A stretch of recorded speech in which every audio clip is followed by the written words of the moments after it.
Les DMS, les Dealer Management System, font peau neuve. Face à la profonde évolution du métier de distributeur automobile, les éditeurs de logiciels de gestion, connus sous ce nom-là auparavant, aujourd'hui DMS, repensent leurs outils parfois à marche forcée, c'est vrai. Philippe Almouzni, vous êtes directeur opérationnel de la branche automobile de Sedge. Donc, Sedge, très grosse structure effectivement, spécialisée dans les outils de gestion.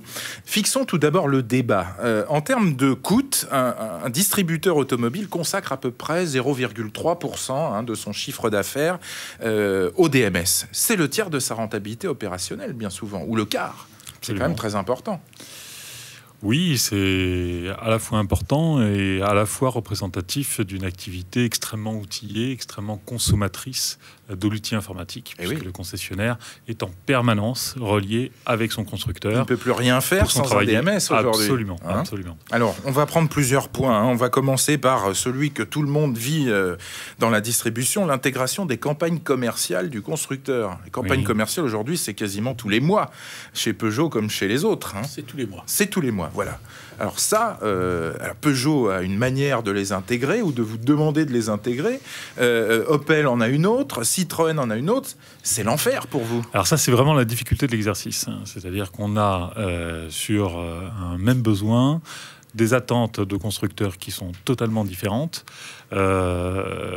Et face à nous, au final, un client qui est multimarque, qui de ce fait-là va devoir attendre de nous et le respect de la préconisation de son constructeur Peugeot, de son constructeur Citroën, de son constructeur Ford, de son constructeur Opel, alors que pour le même besoin, le cahier des charges est vraiment très très différent. Oui, c'est ce qui fait qu'il y a des tensions avec certains constructeurs.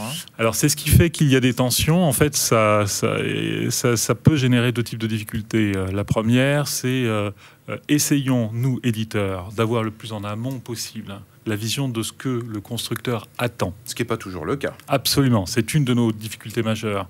Parce qu'avoir une vision en amont de ce qu'est l'attente du constructeur, de ce qui va arriver chez nous en termes de demande, est l'occasion pour nous de préparer nos recherches et d'essayer, si possible, de faire converger un certain nombre d'attentes avec des développements qui soient les plus génériques possibles, même s'ils peuvent être personnalisables, mais les plus génériques possibles. Donc ça, c'est l'amont et c'est très important. Effectivement, c'était pas le cas général jusqu'à présent.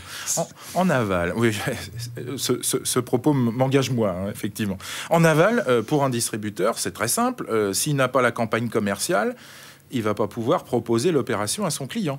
Il va donc pas connaître, il va pas pouvoir piloter son niveau de marge finalement. Absolument. De toute façon, la demande doit être traitée, on doit y répondre positivement parce que ça reste le mode de fonctionnement qui relie le constructeur et le concessionnaire. Donc, à nous de prendre en charge cette demande, idéalement de la façon la plus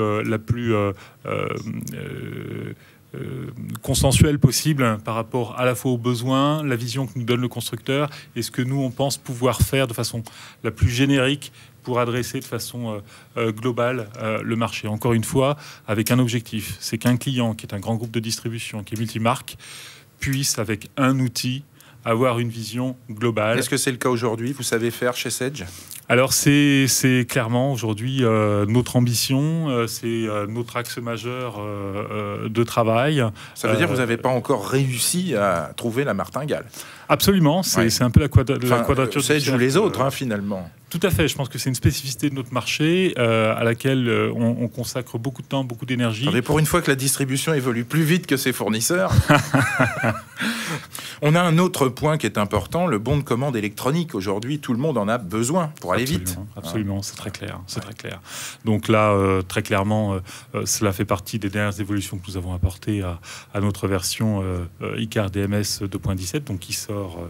vous vous rendez compte, 2.17 qui sort très très prochainement, donc la semaine prochaine, et donc qui intègre en effet, entre autres évolutions, le bon de commande électronique, mais on a ajouté un certain nombre de fonctionnalités assez poussées sur la partie CRM, et on va continuer à aller dans ce sens-là, c'est-à-dire l'aide apportée aux vendeurs pour pouvoir au plus vite, au plus juste, traiter la demande de son client qui est en face de lui. La dernière question qui va impliquer Franklin Langlois-Berthelot, mais aussi Stéphane Heurtevent sur le terrain. Shocking, les spécialistes affirment que les distributeurs n'utilisent que le quart des fonctionnalités des DMS. Franklin Langlois-Berthelot. Ça, c'est incroyable. Alors, ça fait papa-maman, mais on n'utilise que la lettre P. Nous aussi, nous créons des outils pour rassembler l'ensemble, je dirais, des données à la fois VN, VO d'un côté et des données services de l'autre. Et pour vous donner une image, aujourd'hui, circule à l'intérieur du réseau entre la marque et son réseau, et à l'intérieur des DMS du réseau, 7 agendas différents. Un client peut se retrouver sur 7 agendas différents. Aujourd'hui, notre souhait, demain, c'est d'essayer de travailler pour se retrouver avec un agenda unique.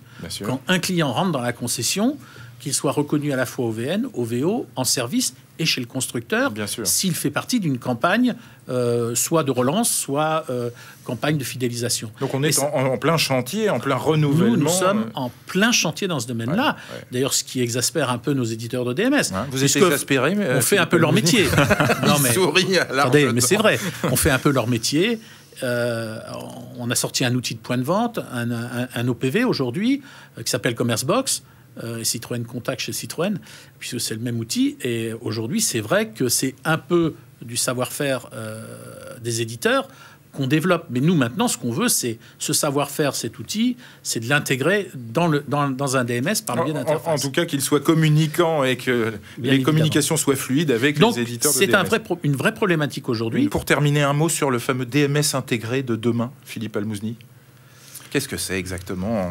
Un petit peu de pédagogie. Je pense que le DMS intégré de demain apporte davantage de services à l'utilisateur, indépendamment de la marque.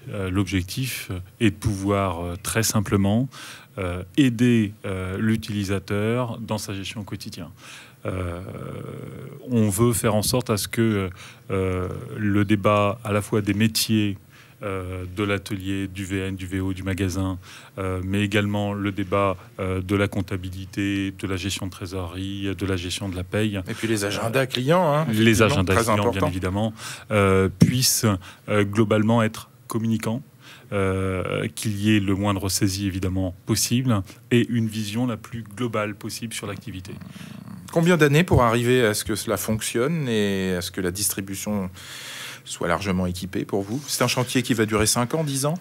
Écoutez, je pense qu'on est en tout cas très très engagé dans ce chantier qui est totalement ouvert et me semble-t-il que dans les 3 années qui viennent, on va observer de réelles fortes évolutions au sein des DMS.